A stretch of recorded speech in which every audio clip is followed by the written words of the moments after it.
আমাদের প্রভু এক, এক নবীর উম্মত, জীবন বিধানে ওই শিবানী কোরআন। আসসালামু আলাইকুম ওয়া রাহমাতুল্লাহি ওয়া বারাকাতুহু। কেমন আছেন সবাই? আশা করি আল্লাহর অশেষ রহমতে সকলেই ভালো আছেন। আমিও ভালো আছি আলহামদুলিল্লাহ। আজকে আপনাদের সামনে খুবই গুরুত্বপূর্ণ একটি বিষয় নিয়ে হাজির হলাম। আজকের বিষয়টি হলো যে আমরা জানি যে আমাদের উপরে প্রত্যেকদিন 5 ওয়াক্ত সালাত ফরজ। তো 5 ওয়াক্ত সালাত শুরুর আগে যে তাকবীরগুলো আমরা শুনে থাকি সেগুলোকেই মূলত ইকামত বলে। আপনাদের মনে প্রশ্ন জাগার জন্য একটি গল্প আপনাদেরকে শোনাই। ইমাম সাহেব দাঁড়িয়ে গেছেন এবং মুসল্লিগণ কাতারবদ্ধভাবে দাঁড়িয়ে গেছে। এখানে নির্দিষ্ট কোনো মুয়াজ্জিন না থাকায় একজন ভাই ইকামত দেওয়া শুরু করেছেন।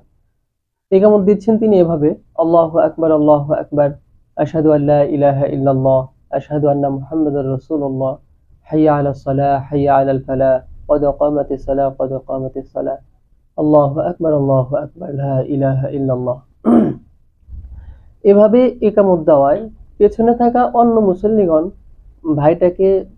ভাইটা ভুল করেছেন ভেবে ওনাকে শুধরিয়ে দেওয়ার চেষ্টা করছেন, কিন্তু ওই ভাই তাদের কথায় কান না দিয়ে উনি ইকামত দিয়ে চলেছেন এবং ইমাম সাহেবও পেছনের দিকে না তাকিয়ে ওই ইকামতের উপরে উনি তাকবীর দিয়ে নামাজ শুরু করে দিলেন এবং যথারীতি নামাজ শেষ করলেন।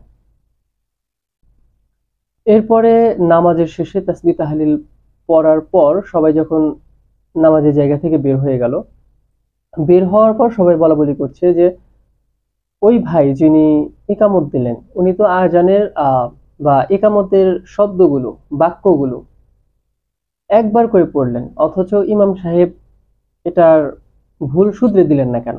ইমাম সাহেব এই ইকামতের উপরেই কেন নামাজ শুরু করলেন? তো ইতোমধ্যেই আপনাদের মনে হয়তো প্রশ্ন জেগেছে যে আসলেও কি ভাইটি ভুল করেছেন নাকি সঠিক আছেন।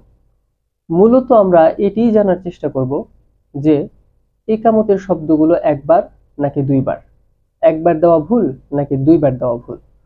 তো চলুন এটি জানার জন্য আমরা শুরুতেই শেখ আহমদুল্লাহ হাফিজাহুল্লাহর একটি ক্লিপ দেখব উনি ইকামতের শব্দগুলো সম্পর্কে বা বাক্যগুলো সম্পর্কে কি বলেন, একবারের অভিমত পেশ করেন নাকি দুইবার।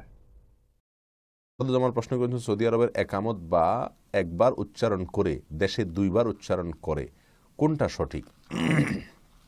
বা আসাদুজ্জামান, দুইটাই সঠিক। সহিহ মুসলিমে দুইটাই হাদিস আছে, একবার এবং দুইবার দুটো রকম হাদিসই সহিহ মুসলিমেই বর্ণিত হয়েছে বিশুদ্ধভাবে, অতএব দুইটাই করতে পারবে, কোনো অসুবিধা নেই। সঞ্জিদা আফরিন। তো শেখ আহমদুল্লাহর বক্তব্য থেকে আমরা পরিষ্কার হলাম, এখানে তিনি বলছেন যে মুসলিমের হাদিসে দুই রকমই পাওয়া গেছে, অর্থাৎ একবারের হাদিসও পাওয়া গেছে এবং দুইবার করে বলার হাদিসও পাওয়া গেছে। কাজেই এখান থেকে আমরা পরিষ্কার হলাম যে ইকামতের শব্দগুলো একবার দুইবার দুইভাবেই জায়েজ আছে। তো তারপরও আমরা আরেকটি ভিডিও ক্লিপ দেখব, সেটি হচ্ছে মুফতি কাজী ইব্রাহিম। আমরা দেখব যে মুফতি কাজী ইব্রাহিম এ ব্যাপারে কি বলেন।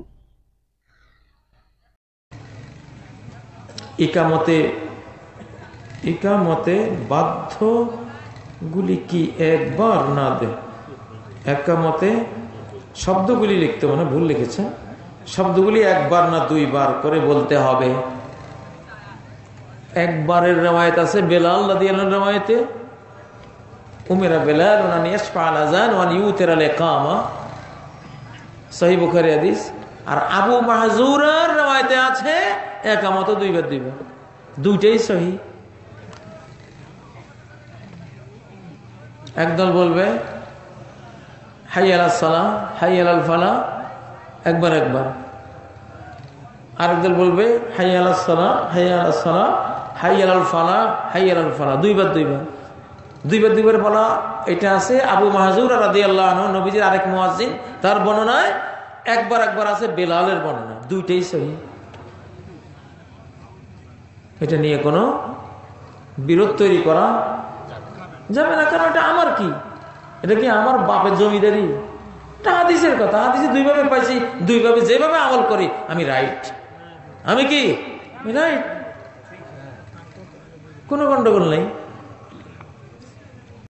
তো মুফতি কাজী ইব্রাহিম হাফিজাহুল্লাহ ওনার লেকচার থেকেও আমরা মোটামুটি পরিষ্কার হলাম যে কেন একবার এবং দুইবার আর দুইভাবেই জায়েজ আছে।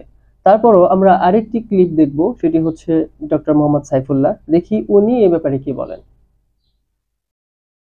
ভাই প্রশ্ন করেছিলেন আজান এবং ইকামত প্রসঙ্গে দুইবার এবং একবার। আরেকটি প্রসঙ্গ উল্লেখ করেছেন সৌদি আরবের অর্থাৎ মক্কার সাথে আমাদের এখানকার সংখ্যার দিক থেকে পার্থক্য হয়, এটা কেন? তিনি যে প্রশ্নটি করেছেন আসলে সঠিক করেছেন। সেটা হলো বুখারীর যে হাদিসটি রয়েছে আউতুল ইকামা, একামত করে তোমরা বেজোট করো, মানে একটা একটা করে করো, বেজোটভাবে একটি একটি করে করো। আর আজানগুলো মূলত আজানের যে লফজ রয়েছে সেটা দুইটা দুইটা করে রয়েছে। এটি রাসূলুল্লাহ সাল্লাল্লাহু আলাইহি ওয়াসাল্লামের বিশুদ্ধ হাদিস দ্বারা সাব্যস্ত হয়েছে। তবে মানে আজান এবং একামতের ব্যাপারে রাসূলুল্লাহ সাল্লাল্লাহু আলাইহি ওয়াসাল্লাম থেকে দুই ধরনের মানে বর্ণনা পাওয়া যায়।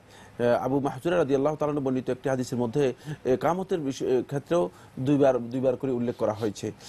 এই হাদিস নিয়ে ওলামায়ে কেরামের বক্তব্য থাকলেও একদল ওলামায়ে কেরাম এই হাদিসকে সহিহ বলেছেন। বিশুদ্ধ কথা হচ্ছে রাসূলুল্লাহ সাল্লাল্লাহু আলাইহি ওয়াসাল্লাম একামতের ক্ষেত্রে সবচেয়ে বিশুদ্ধ অভিমত হচ্ছে যে হাদিসটুকু ইমাম বুখারী রাহমাতুল্লাহ সংকলন করেছেন, সেটা হচ্ছে একামত বেজোড় হওয়া। যদি কেউ বেজোড় না করে জোর দিয়ে থাকে তাহলেও জায়েজ রয়েছে, যেহেতু এই ব্যাপারে দুই প্রকারের দুই ধরনের হাদিস রয়েছে এবং তিনজন সাহাবী থেকে বর্ণিত হাদিসগুলো রয়েছে। আবু মাহজুরা রাদিয়াল্লাহু তাআলা আনহু, বেলাল ইবনে রাবাহ রাদিয়াল্লাহু তাআলা আনহু এবং আবু হুরায়রা রাদিয়াল্লাহু তাআলা আনহু, এই তিনজন সাহাবী থেকে বর্ণিত হাদিসগুলোর মধ্যে যেটা স্পষ্ট বোঝা যায় সেটা হচ্ছে যে কোথাও মানে দুইবারের কথা এসেছে, আর বেশিরভাগ ক্ষেত্রে রাসূলুল্লাহ সাল্লাল্লাহু আলাইহি ওয়াসাল্লাম থেকে সহিহ হাদিস এর মধ্যে এসেছে রাসূলুল্লাহ সাল্লাল্লাহু আলাইহি ওয়াসাল্লাম থেকে একবারের কথা বলা হয়েছে একামতের ক্ষেত্রে। আর মূলত আমাদের এই পার্থক্যটুকু যেটা বলা হয়েছে সেটা হচ্ছে আমাদের দেশে যে হানাফি মাযহাবের অনুসরণ করা হয় থাকে, তো হানাফি মাযহাবের উলামায়ে কেরাম মূলত দুইবারের মতটাকে গ্রহণ করেছেন এবং তারা ওই আবু মাহজুরা রাদিয়াল্লাহু তাআলা আনহুর আযানের ক্ষেত্রে মানে একামতের ক্ষেত্রে আবু মাহজুরা রাদিয়াল্লাহু তাআলা হাদিসটাকে গ্রহণ করেছেন, আর আযানের ক্ষেত্রে আবু হুরায়রা রাদিয়াল্লাহু তাআলা হাদিসটাকে গ্রহণ করেছেন। আযানের ক্ষেত্রে আবু মাহজুরা রাদিয়াল্লাহু তাআলা হাদিসটাকে গ্রহণ করেন নাই, একামতের ক্ষেত্রে গিয়ে আবু মাহজুরা এখানে আমরা আপনার বক্তব্য আলোকে যেটা লক্ষ্য করলাম যে আযান এবং ইকামতে বৈচিত্র্য আছে, বক্তব্য তো একই, সংখ্যা কোথাও এক কোথাও দুই, এতে তো কোনো বিতর্ক বিসম্বাদ কোনো বিষয় নেই, দুইটাই আপনার সম্মত। আমরা যেটা দুটি হাদিসই বলছি যে একদল উলামায়ে কেরাম আবু মাহজুরা রাদিয়াল্লাহু তাআলা হাদিসটাকেও সহিহ বলেছেন, যে যেটা অনুসরণ করেন। তো আমরা পরপর তিনটি বক্তব্য থেকে একদম ক্লিয়ার হলাম যে একামতের বাক্যগুলো একবার অথবা দুইবার দুইভাবেই জায়েজ আছে, এ নিয়ে বিতর্ক করার কোনো প্রয়োজন নেই। আশা করি আজকে আপনাদের খুবই গুরুত্বপূর্ণ একটি বিষয় জানাতে পেরেছি। আজকের মতো এই পর্যন্তই, দেখা হবে আগামী কোনো ভিডিওতে। ততক্ষণ পর্যন্ত ভালো থাকবেন, সুস্থ থাকবেন। আসসালামু আলাইকুম ওয়া রাহমাতুল্লাহি ওয়া বারাকাতুহু। তবে কেন এক নও হে মুসলমান, একে হও করিয়া হবা।